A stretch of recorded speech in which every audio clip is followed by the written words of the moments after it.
Welcome to Friday Night Football Talk on the East West Football Podcast. I am your host, Fidel Barraza. Alongside with me is Kendall Whitley and our special guest, former Super Bowl champion with the New Orleans Saints, Usama Young. How you doing? I'm doing good, man. I appreciate y'all having me. It's good. It's good. Hey, we appreciate your time. So, what's Usama Young up to nowadays? How is that life after football, so to say? Life after football, it seems like it's busier than life during football, man. Family man, I got two little ones now that keep me busy. A 5 year old and a 1.5 year old, and they just are nonstop. But also working with the NFL and player engagement. Also running the foundation, Believe in You. And I'm back in school. I'm at the Kelly School of Business, getting my master's in strategic management. So all that, working, grinding, but having fun doing it too, man. That's great. Hey, well, congratulations on going back to school and the family, of course. What are your thoughts on this NFL season? Of course, it's not like any other season before with COVID-19. Just a lot of moving parts. I would like to get your thoughts on that. You know what? This NFL season has been cool, man. It's been cool because shows it shows that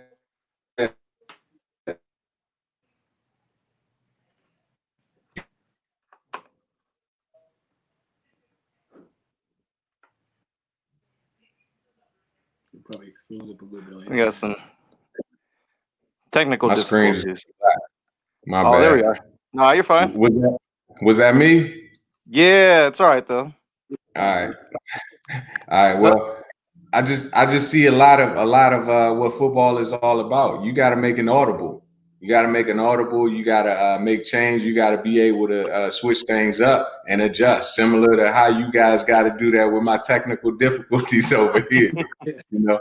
But all in all, I think it's the health of the players, the health of the coaches, the staffs that are out there, and the NFL is doing a great job with making sure the procedures are in place and regulations are in place, and teams got to abide by it. But all in all, it's tough because it was no preseason. Rookies weren't able to really get a hands-on training. Everything was virtual. I think veterans were able to get a little bit of a break, and break the monotony, so to speak, in terms of going through training camp and OTAs. But ultimately, it's been a fun season to watch and be a part of. if you were still playing, would you consider opting out before the season started? I'm just interested to get a player's perspective on it. so so I got a few answers to that. It matters what part of my career I'm in. Or I'll change that and I'll take my seat as a guy in player engagement because we try and stay away from saying career. I'll say in what part of my NFL experience I'm in because careers typically last a while, but in the NFL it doesn't. It doesn't. You got some guys that'll go for 15, 20 years, but that rarely happens. So if I'm in year one, year two, year three, and I'm not vested, no question, I got to get vested. I'm going out and playing.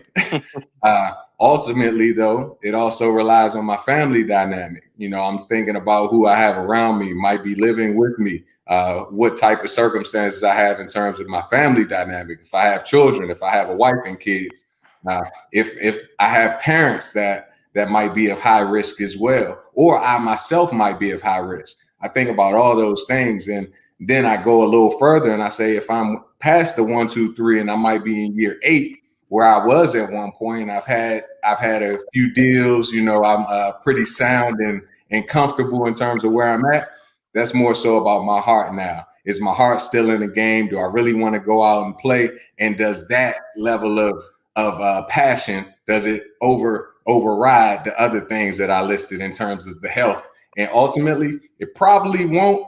But at the same time, there's so many different factors that play into it. I can't give you all a straightforward answer unless you Mhm. give me a specific scenario. All right. Thank you, sir. What's going on, Usama Young? You doing all right? I'm good, man. I'm good. I appreciate y'all having me. I always like to reminisce a little bit, so this is fun.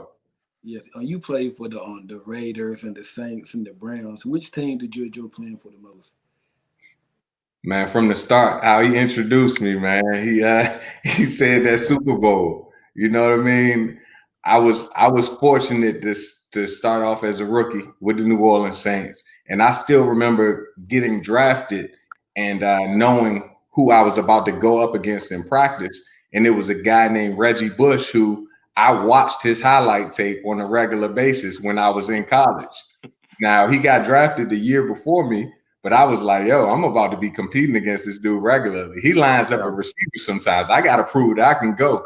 So to start my years off with the Saints was major, but then to end it with a team with the rich history like the Raiders and witness what the silver and black was all about, it makes it hard to answer that question, but not too hard because we won that Super Bowl in the black and gold. Yeah, you won a Super Bowl with the Saints, so I'm gonna stick with the Saints, and you win the Super Bowl there. Yes, What sir. how was the sound when Tracy Porter made that interception on Peyton? Man, how was the sound like? Man, Tracy, my dude. So I remember when Tracy was a rook, and I was either in year 2 or 3, and he came in, and we were on the sideline practicing, and I was talking about earning your keep, and they wanted him to play special teams, and I still remember Tracy was like, "Bruh, I'm not playing gunner because I played gunner. I played gunner. I was edge buster. I was one of those dudes that was just blue collar, go out." And I ain't saying Tracy ain't blue collar, but he said, I ain't playing special teams, man. I'm taking that corner spot. And from that day we clicked because his level of confidence, it was one of those things that just pulled you in. It was magnetic. And I loved it. And after that day, he got hurt at one point during the training camp, and he took some steps back, but eventually he got that starting spot, and it led to that epic moment where you're on the sideline and hey, it's Peyton Manning. This dude has led these drives down the field over and over again, but right now we got his number.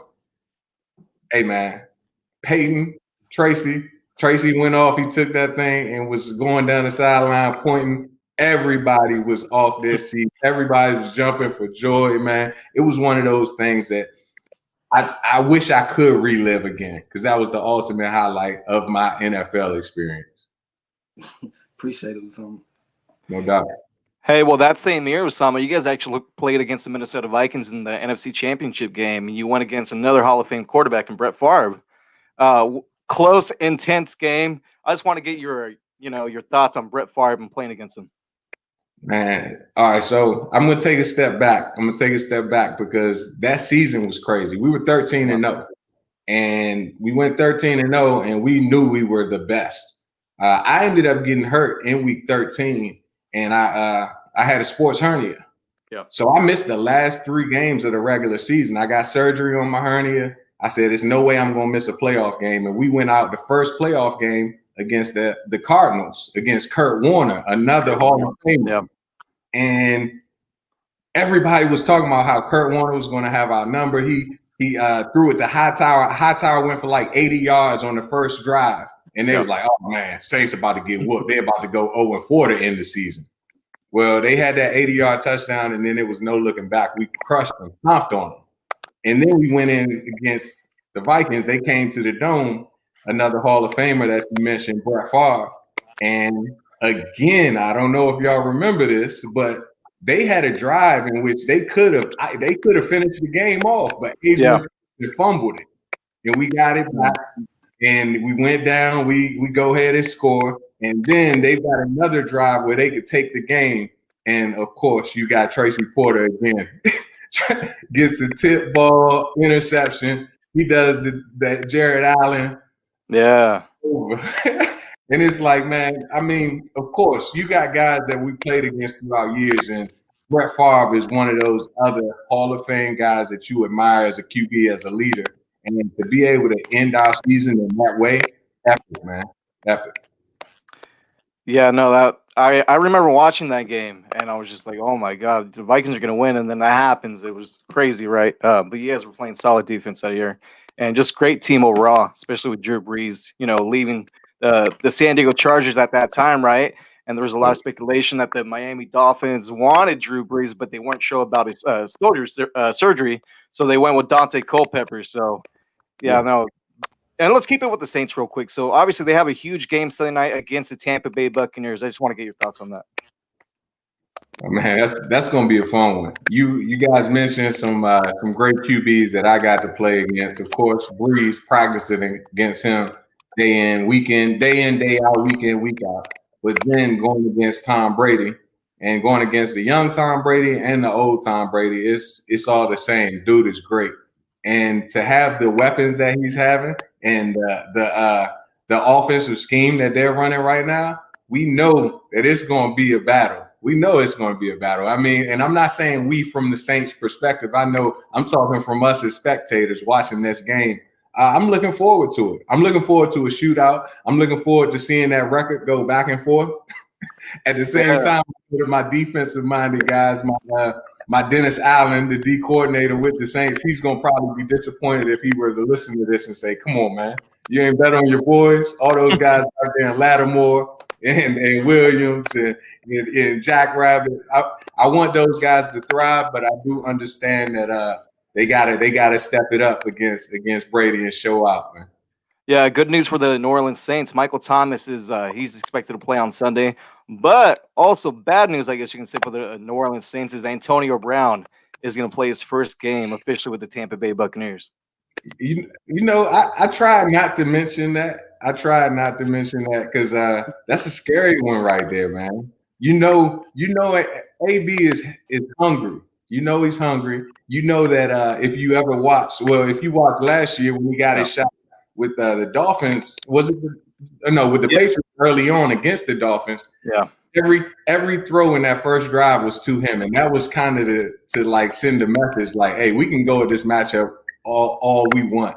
And you know that they're probably going to do something like that, but I'm hoping that the same defense is opportunistic, like we were way back when, and is able to force some turnovers, or what we would like to say, forget turnovers. Now we're taking the ball away. Yeah, Kendall's not a Tampa Bay believer. He's not a Tom Brady believer anymore. No. So I hear that, and to be honest, man, if you look at what the Bucks did in the past years with Jameis Winston, no knock on him, we just gotta make that comparison to say, okay, we see what they had in Jameis, we see what we're getting from Tom.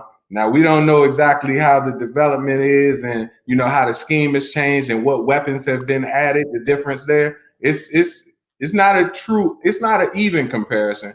But I will say, you got somebody with experience. You got somebody that's won a lot of games, a lot of Super Bowls in this league. I've learned not to bet against Tom, but at the same time, on the other side, I've never bet against Drew either. So we'll see. I was going to ask you who you have on Sunday, but you know, it's probably best I don't ask you that then, right? You want to lean towards it? Oh no! I said I never bet against Tom, but straight up, man, my ties are with the black and gold. So Saints it is. All right, perfect. And real quick before we let you go, our co-host Jerry Martinez, I couldn't be on tonight. He had a question he wanted me to ask you. He wanted me to ask you if it gets old, being does getting asked to get. Can you guys hear me? Yes. Yeah. He wanted me to ask to what it feels like to be a Super Bowl champion, and if it ever gets old. It does not get old. It doesn't get old, man. And to be honest, you know why it doesn't get old for me? That's something that I really do cherish in terms of being a person that I really wanted to make it to the NFL. I put everything into it. I really set my eyes on it. And a lot of people will say that they did that. And a lot of them will go out and say, heck, I've got these regrets because I didn't sacrifice. I didn't really hone in. I didn't really take advantage of the opportunities that were given. And for me, I say to them, yo, I understand that. But ultimately, man, so many things have to be in alignment. It's so many things. It's almost like that truly hitting the lottery where luck meets opportunity. And you take advantage of that. And if that ball doesn't roll your way, if it doesn't happen to happen, you just didn't get it. But all in all, it's one of those things where I got to be on a Super Bowl team. I got to play with some of the best individuals in the game, and in the end, I get to tell people and inspire people how it's pushed me in certain ways, how I've learned so many different things, and how I'll never get tired of saying, "Hey, I won that Super Bowl, and I didn't do it by myself. I had a team around me for sure, because I know for a fact, hey, look, I was a small piece of that puzzle." All right, Usama, we just want to say thank you for joining us tonight, and hopefully we can catch up with you down the road. Yes, indeed. Appreciate it. Appreciate it, son. Thank you.